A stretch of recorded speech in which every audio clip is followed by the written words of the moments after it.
Tucked behind businesses, homes, and industrial sites sits the largest body of fresh water in Providence, Mashapaug Pond. Susanna Rutherford bought a home overlooking the water 6 years ago. It's just so open when you stand here and look out. I mean, it's beautiful. It's just like you see more sky. You feel like you have a larger expanse of yard. Rutherford fell in love with the scenic views from her gazebo, but she also had her share of questions. Signs around the water warn Mashapaug Pond is sick. I was very concerned, so I did a lot of research before we moved here. For nearly 100 years, the Gorham Manufacturing Company, one of the largest producers of sterling silver, operated a factory by the pond and dumped toxic byproducts into the water. Gorham silver was in the cove at the other end of the pond and dumped a lot of solvents in the water. So I read about the remediation efforts. I spoke to a few environmental scientists at Brown University. Those remediation efforts included dredging the pond's cove in 2015. These days, pollution left behind from Gorham is not the primary source of contamination in Mashapaug Pond. It's stormwater runoff, which can produce a blue-green algae known as cyanobacteria. It's an environmental problem of our time that I feel like people are going to be very motivated to figure out how to deal with it eventually. Topher Hamblett is one of them. He's the executive director of the conservation organization Save the Bay. No matter who you are or where you live, you have a right to clean water, period. And I think it's a travesty that people who live around this pond can't enjoy it as people can enjoy other waters around Rhode Island. Stormwater runoff, Hamblett says, is causing excess nutrients like phosphorus to enter Mashapaug Pond. And it's susceptible to polluted runoff because it's surrounded by impervious surfaces like asphalt and concrete. This whole watershed's a mix of some park areas like we're sitting in now, but also some very wide open, heavily paved areas. The water, when water hits pavement, it can't go into the ground. It has to go somewhere, and that's one of the reasons why we see ponds like this so polluted. Since at least 1998, Mashapaug Pond has been listed on Rhode Island's list of impaired waters because of the contamination. No one likes to see a pond that's covered in green scum or other types of invasive flora that just cover the whole surface of the pond. A lot of it is, I believe, is getting driven by climate change as well. Terry Gray is the director of the Rhode Island Department of Environmental Management, or DEM. He says warmer waters and more frequent, intense storms are adding to the problem. When we see these unbelievable short bursts of rainfall, that creates a huge slug of stormwater that's being introduced into our water bodies. And those slugs can really trigger bacterial growth and algae growth. Awareness about algae growth has increased in the community. It's an important message for Loren Spears, a Narragansett tribal citizen. Water, as the slogan goes, is life. You know, we need it. It's a giving force. The banks of the pond were once home to a thriving Narragansett settlement. Our ancestors have lived here, but also our contemporary ancestors, if you will, just a generation ago, were living on and around this pond.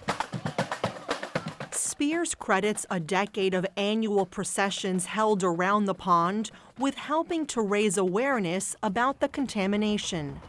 The average person knew a lot about what was happening here, and it kind of rises to the political entities that can do something about it and puts more pressure on them to do something about it. Environmental groups and state agencies have taken note. In 2018, the Conservation Law Foundation, or CLF, petitioned DEM to require businesses to control stormwater runoff. But that petition went unanswered. Then, earlier this year, the Rhode Island Attorney General's office got involved. We filed our own petition. We got involved because we've seen the algae blooms in some of our most critical urban ponds. You can see in the summertime, it's this really bright lime green stuff, algae on top of these ponds. DEM recently announced about 70 businesses near Mashapaug Pond watershed in Providence and Cranston will be required to control runoff. The agency's director, Terry Gray, says in the short term, commercial and industrial properties will have to take basic housekeeping steps, like picking up leaf litter and clearing storm drains.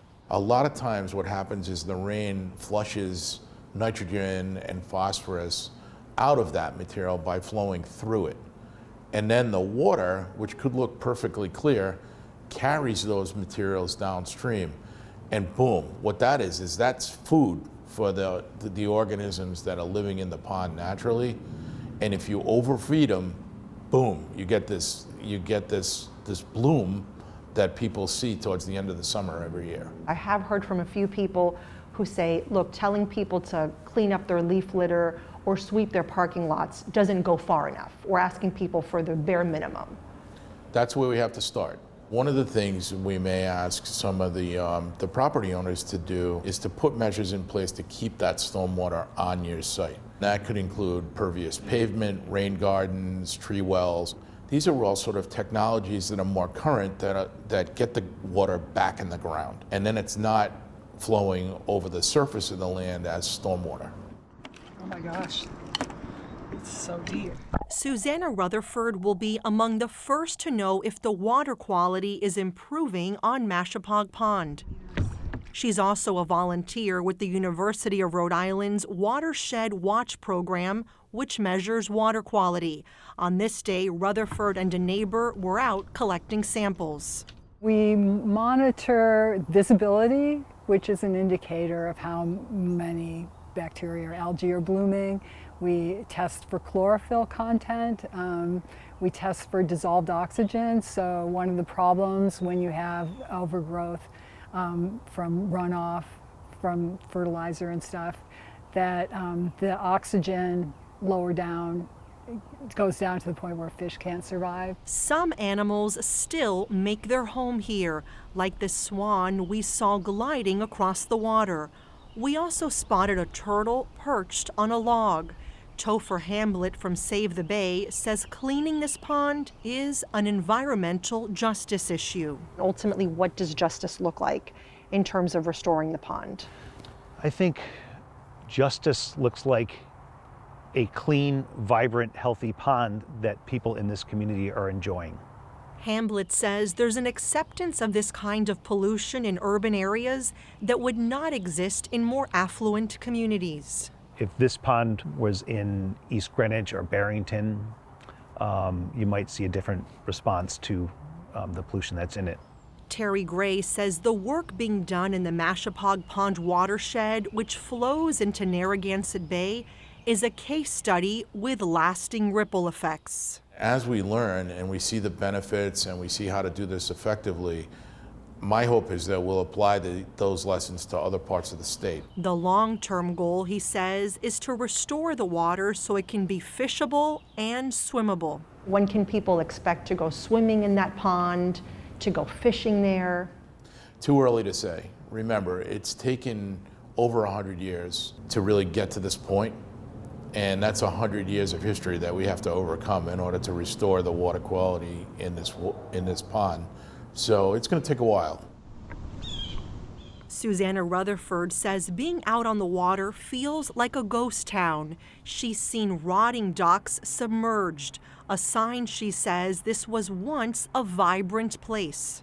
I'd love to be able to dive off a dock and swim across the pond, someday. We enjoy just looking at it. We enjoy the birds. We enjoy watching the eagles catching fish. But it would be a beautiful thing to have people be able to swim here again. But it's unclear how long it will take to make that a reality. 100 years from now, I'd like the people to be telling the story about how this generation did this work and repaired this waterway so that others could enjoy it.